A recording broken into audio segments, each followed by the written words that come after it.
अस्सलाम वालेकुम, welcome to my channel pill palace. आज की वीडियो में हम डिस्कस करने वाले हैं लिंकोसिन कैप्सूल के बारे में।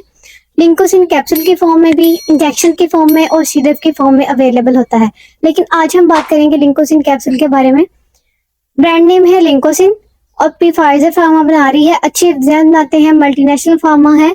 266 रुपये में आपको ये 12 कैप्सूल के पैक में अवेलेबल है मार्केट में। अब इसमें हम बात करेंगे कि इसमें कौन कौन से इंग्रेडिएंट शामिल होते हैं। लिंकोमाइसिन हाइड्रोक्लोराइड मोनोहाइड्रेट 500 mg की स्ट्रेंथ में मौजूद है। इसमें लिंकोमाइसिन बेसिकली एक एंटीबायोटिक मेडिसिन है। ये ग्राम पॉजिटिव बैक्टीरिया के लिए बहुत ज्यादा इफेक्टिव होती है। अब हम बात करते हैं कि लिंकोसिन कैप्सूल के यूजेस क्या हैं, कि इसको किस मकसद के लिए इस्तेमाल किया जा सकता है। डेंटल इन्फेक्शन में इसका सबसे ज्यादा इस्तेमाल किया जाता है।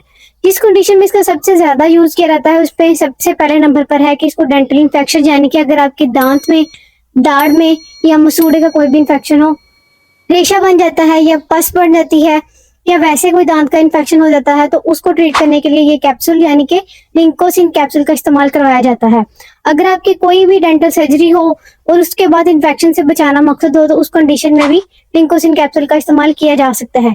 इसके अलावा इसका इस्तेमाल रिस्पिरेटरी ट्रैक इन्फेक्शन यानी कि निजाम में तनफ्फुस, जो हमारा है सांस लेने का जो निजाम है, जिसमें आपकी सांस की नालियां, फेफड़े वगैरह शामिल हैं। अगर आपको निमोनिया हो जाता है जिसकी वजह से आपके फेफड़े मुतासर होते हैं, या फिर आपको ब्रोंकाइटिस जिसकी वजह से आपकी सांस की नाली मुतासर होती है, वहां पर भी इस कैप्सूल यानी कि लिंकोसिन कैप्सूल का इस्तेमाल करवाया जा सकता है। इसके अलावा इसको skin and soft tissue infection, यानी कि अगर आपको कोई जल्द का इन्फेक्शन हो जाता है, यानी कि अगर आपको कोई भी फिंसी फोड़ा वगैरह है, क्या आपके बॉयल्स आ जाते हैं या एक्सेसिस वगैरह आ जाती हैं, रेशा वगैरह पड़ जाता है, तो ऐसी कंडीशन में भी लिंकोसिन कैप्सूल का इस्तेमाल करवाया जाता है।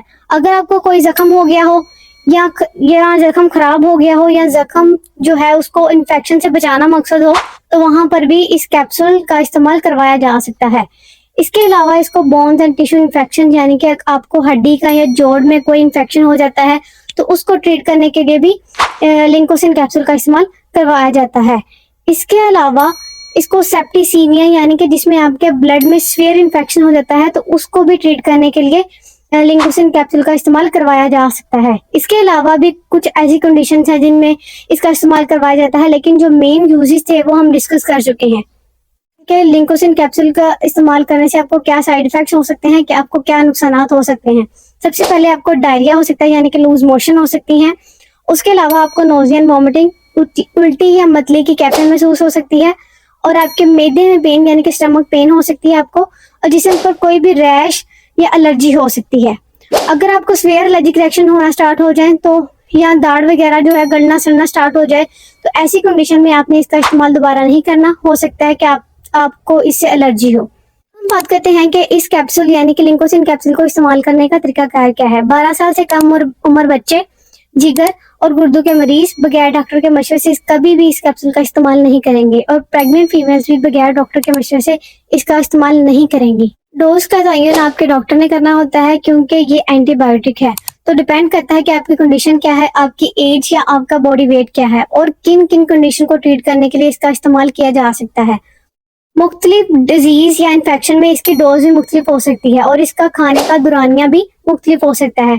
इसलिए खुद से एंटीबायोटिक का इस्तेमाल आपने कभी भी नहीं करना, क्योंकि एक आम बंदे को नहीं पता होता कि मैंने इस इन्फेक्शन के लिए इतनी मेडिसिन जो है, इतनी डोज इसकी लेनी है और कितना अरसा लेनी है।